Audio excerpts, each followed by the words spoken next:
Në organizim të Institutit për Shkenca Humane Akademia, në Qendrën për Kulturë në Kërçov, u organizua akademi shkencore me rastin e 40 vjetorit nga publikimi i përkthimit të parë të Kuranit në gjuhën shqipe. Akademin shkencore hapi organizatori këtij aktiviteti Dr. Kujtim Kasami. Sigurisht që është një ndjenjë e veçantë që sot në këtë ditë me rëndësi të veçantë historike, gjuhësore, kombëtare dhe fetare të mblidhemi bashkërisht këtu për të shënuar 40 vjetorin e përkthimit dhe publikimit të parë komplet të Kuranit në gjuhën shqipe në vitin 1985. Ndërsa më pas me temat e tyre u paraqitën para të pranishmive profesor Eles Osmani, Ramadan Shkodra, Eles Ismaili, Bashkim Aliu, punimin e të cilit e lexoi Eles Dauti, si dhe historiani Ilmi Veliu. Me disa shokë që ka puva jemi e kem projektu këtë gzim, me 1985, kur e votu, kur e dalë dritë, Kurani i parë komplet, por a ishte një gzim i veçantë. E thënë i veçantë, sepse shqiptarë e besimit islam, të cilët kishin rënë në kontakt shumë herë me fenë e tyre, ata provun, ata dashën, ata mundun që ta ketë të përkthyer Kuranin, por nuk ka patën fat deri në 1985.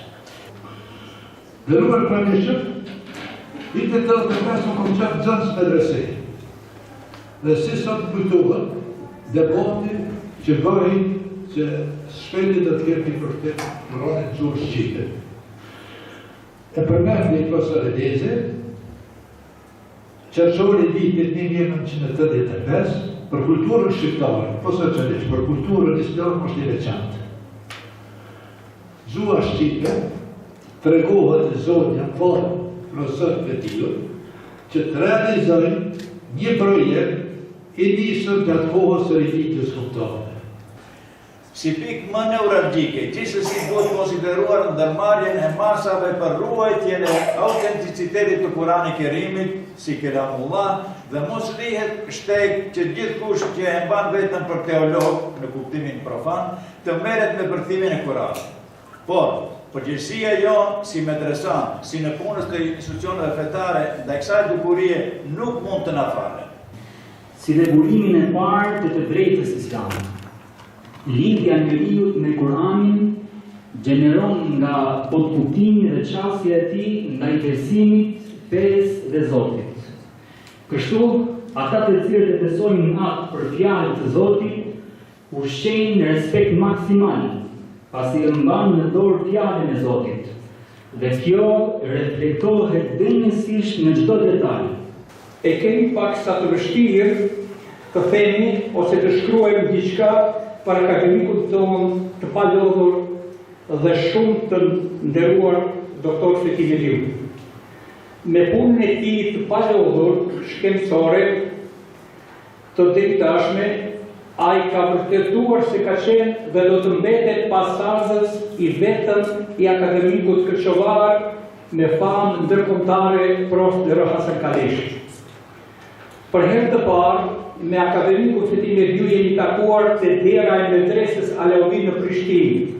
U hyna për të regjistruar në medrese, kurse ai doli nga dera e medresës dhe shkoi drejt Beogradit për të vazhduar studimin e tij. Pjesa e dytë e këtij aktiviteti u pasurua me promovimin e librit Përkthimi i parë i Kuran Kerimit në Shqip, 40 vjet në duart e lexuesit shqiptar, me autor Dr. Kujtim Kasami. Dr. Gëzim Gjambazi dhe profesor Qamil Aliu folën mbi librin e botuar në kuadër të këtij përvjetori. Çështja e parë që më nxalli interesi ishte se si u prit përkthimi i Kuranit as opare, domethënë para 40 viteve. Cilat ishin vërejtjet dhe komentet, si reaguan njerëzit, shtypi, institucionet. Ishin këto pyetjet e para që më nxallën interes për librin i cili promovohet sot dhe i cili do të mbetet burim referimi për studiuesit e noterë, pasi në të janë dokumentuar shkrimet, mendime, intervista dhe aktivitetet të realizuara në lidhje me përkthimin e Kuranit. Libri Kujtim Kasamit për mbledh të dhëna të vlefshme dhe interesante rreth përkthimit të parë të plotë të Kuranit familjar në gjuhën shqipe, si dhe ka dokumentuar edhe jehonën që pati në atë periudhë të viteve 80-ta, qoftë në shtypin e asaj kohe, qoftë tek shpresa intelektuale dhe tek popullata e gjerë në përgjithësi. Dhe sigurisht, njeriu meritor për këtë punën kolosale do të mbetet njeriu i në profetim e tillë. Në fund, doktor Kujtim Kasami në emër të Institutit për Shkenca Humane Akademia ndau mirënjohje për të gjithë ata që kontribuan dhe ndihmuan këtë organizim, ndërsa çmimi më i lartë Akademia ju nda akademik Fetih Mediut, i cili e vlerësoi lart këtë aktivitet. Unë nuk kam gjëra të veçanta të shtoj. Gjithë fjalët që ishin kanë vendin e vet, edhe kanë hap disa ditare të reja e kanë hap. Patër ditare të reja që i hapën në qesë marsit me fjalët e veta, unë vetë obligim preza dhe qëlli. Njëherë do të përmeni një vit, dhe sot Shkodra u qasë pak të merita që ka përkthimi Kuranit për kulturën dhe për gjuhën shqipe. Shqiptarët kanë filluar Kuranin ka përkthyer me shkrim. 1835, kite pata e pasha të trashitën me përmend, por me Kuran ka jetu prej shekullit 14, nuk ndale një hoqësi, kurse jo me shkrim, po dhe në me botim. Është viti 1921, e të gjitha këta kanë si që ka merikën e vete.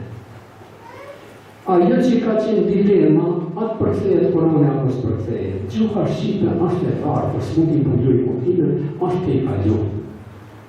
Hala mund ketë njërës, mund ketë, edhe unë kam pas, qysh mundet Shqipja ta mbulojë gjuhën arabe. Shqipja jo që mbulon gjuhën arabe. Po unë jam qas edhe një farsyri tjetër, në krahasim në gjuhë tjera të botës, me anglisht. Atë këmë marrë vesh pak ma shumë. Një po gjermanistja, frangjistja, italishtja, gjuha shqipe qëndron në nivel para me ata në mos qoftë, diku në para sa.